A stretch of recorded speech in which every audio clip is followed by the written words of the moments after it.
ಸರ್ಕಾರವನ್ನು ಮಾಡಿ ಅಭಿವೃದ್ಧಿ ಶೂನ್ಯ ಮಾಡಿ ಹಣಕಾಸಿನ ದಿವಾಳಿಯನ್ನು ಮಾಡಿ ಮತ್ತು ಹೆಜ್ಜೆ ಹೆಜ್ಜೆಗೂ ಹಗರಣಗಳನ್ನು ಮಾಡ್ಕೊತ ಹೋಗಿ ಇವತ್ತು ಕೋರ್ಟಲ್ಲಿ ಕೇಸ್ ಇದೆ, ಅದನ್ನು ಪ್ರಭಾವ ಮಾಡುವಂಥ ಮರೆಮಾಚುವಂಥ ಕೆಲಸಕ್ಕೆ ಇವತ್ತು ದೊಡ್ಡ ದೊಡ್ಡ ಸಮಾವೇಶಗಳನ್ನು ಮಾಡ್ತಾ ಇದ್ದಾರೆ. ಸರ್ಕಾರಿ ದುಡ್ಡಿನಲ್ಲಿ ಮಾಡ್ತಾ ಇದ್ದಾರೆ. ಅದೇ ದುಡ್ಡು ಇವತ್ತು ಅಭಿವೃದ್ಧಿಗೆ ಬಳಕೆ ಮಾಡ್ಬೋದು. ಯಾವ ಪುರುಷಾರ್ಥಕ್ಕಾಗಿ ಇದನ್ನು ಮಾಡಿದಾರಂತ ಇವತ್ತಿಗೂ ಗೊತ್ತಿಲ್ಲ. ಇವತ್ತು ಮುಖ್ಯಮಂತ್ರಿಗಳು ಹೇಳಿದ್ದಾರೆ ನನಗೆ ಆನೆ ಬಲ ಬಂದಿದೆ ಅಂತ.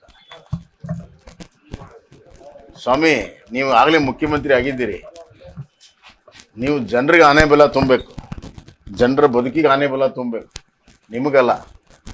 ನೀವು ಮುಖ್ಯಮಂತ್ರಿಯಾಗಿ ರಾಜಕೀಯವಾಗಿ ಇಷ್ಟು ಅಸ್ಥಿರತೆಯಲ್ಲಿ ಬದುಕುವಂಥ ಪರಿಸ್ಥಿತಿ ಬಂದಿದೆಯಲ್ಲ ಅಂತ ನಮಗೆ ಕನಿಕರ ಬರ್ತಾ ಇದೆ. ನಿಮ್ಗೊಂದು ಸಮಾವೇಶ ಬೇಕಾ ನಿಮಗೆ ಬಲ ತೋಳೋದಕ್ಕೆ ಮುಖ್ಯಮಂತ್ರಿಯಾಗಿ? ಈಗ ಬಿಜೆಪಿ ಪಾದಯಾತ್ರೆ ಮಾಡ್ತಾರೆ ಸರ್, ಇದನ್ನ ನಾಟಕ ಅಂತೇಳಿ ಸಿಎಂ ನೋಡಿ, ಮುಖ್ಯಮಂತ್ರಿಗಳು ಅವರು ನಮ್ಮ ಕಡೆ ದೊಡ್ಡಾಟ ಅಂತಿದೆ.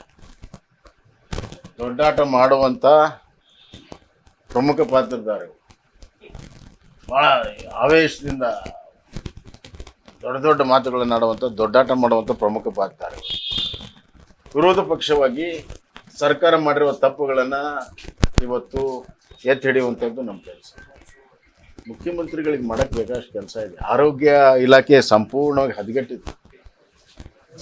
ಜನರಿಗೆ ಔಷಧಿ ಸಿಗ್ತಾ ಇಲ್ಲ, ಟ್ರೀಟ್ಮೆಂಟ್ ಇಲ್ಲ. ಜನರಿಗೆ ಸಾರ್ವಜನಿಕ ಸರ್ಕಾರಿ ದವಾಖಾನೆಯಲ್ಲಿ ಎಲ್ಲ ರೇಟ್ ಹೆಚ್ಚಿಗೆ ಮಾಡಿದ್ದೀವಿ. ಬಡವರು ಆರೋಗ್ಯದ ಭಾಗ್ಯವನ್ನೇ ಕಳ್ಕೊಂಡಿದ್ದಾರೆ. ಅದಕ್ಕೆ ಲಕ್ಷ್ಯ ಕೊಡುತ್ತೆ. ಸರ್, ಈಗ 10 ಕೆಜಿ ಅಕ್ಕಿ ಕೇಂದ್ರದಿಂದ ಏನಾದರೂ ಕೊಡ್ತಾ ಇದ್ರೆ ನಾನು ರಾಜಕೀಯ ನಿವೃತ್ತಿ ಕೊಡ್ತೇನೆ ಅಂತ ಸಿಎಂ ಹೇಳ್ತಾರೆ ಸರ್. ನಾವೆಲ್ಲ 10 ಕೆಜಿ ಕೊಡ್ತೀವಿ ಅಂತ ಹೇಳಿದ್ದಿಲ್ಲ. ಇವ್ರು ಹೇಳಿದ್ರು 10 ಕೆಜಿ ಕೊಡ್ತೀವಿ.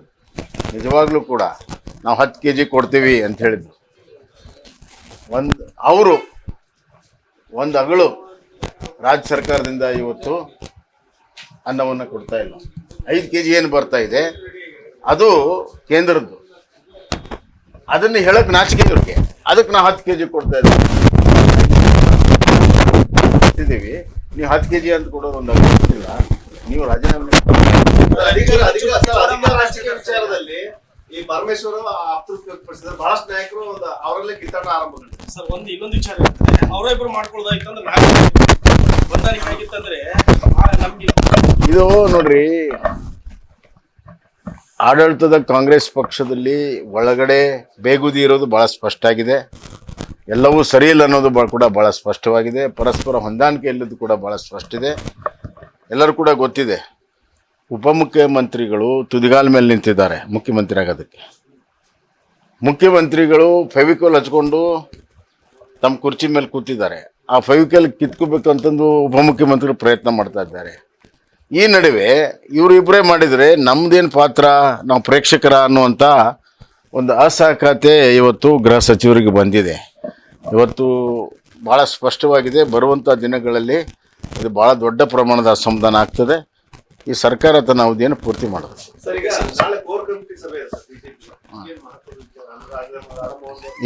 ಈಗಾಗಲೇ ನಾವು ಸದಸ್ಯತ್ವ ಅಭಿಯಾನ ಮುಗಿಸಿದ್ದೇವೆ. ಅದರ ಸಂಪೂರ್ಣವಾಗಿ ಸದಸ್ಯತ್ವ ಅಭಿಯಾನ ನಂತರದ ಸಂಘಟನೆಯ ವಿಚಾರಗಳು ಹಲವಾರು ಇದ್ದಾವೆ. ಅವುಗಳನ್ನು ಚರ್ಚೆ ಮಾಡ್ತೇವೆ. ರಾಜಕೀಯ ಸ್ಥಿತಿಗತಿಗಳನ್ನು ಚರ್ಚೆ ಮಾಡ್ತೇವೆ. ಮುಂದೆ ಅಸೆಂಬ್ಲಿ ಬರ್ತಾ ಇದೆ.